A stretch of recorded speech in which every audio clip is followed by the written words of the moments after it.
4 years ago this week, we discussed how Rand Paul wanted to cut $500 billion per year by getting rid of many programs that we actually need in a proposal that was so ridiculous, so absurd, that Rand's communication director had to issue a statement saying that it was not actually a satirical proposal.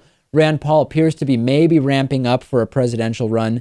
Will his policies resonate with people more or less than they did in the past, I wonder? This sort of libertarianism, this extreme libertarianism, has become very popular in certain enclaves, Lewis.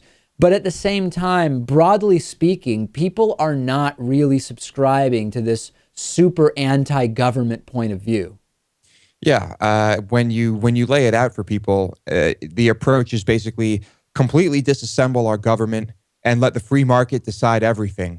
And I think even for people who I don't know, have radical ideas about how we should do things, that still really doesn't resonate with them. And the other thing that might be interesting about Rand Paul as a candidate is that even if the ideas don't resonate with people when presented in sort of plain language, Rand Paul is pretty clever and crafty with regard to his speaking skills and his kind of circular, dancing around objections in a way that some of the other Republican candidates of last election were not. So that might give him an advantage in terms of the optics of his being questioned about his views.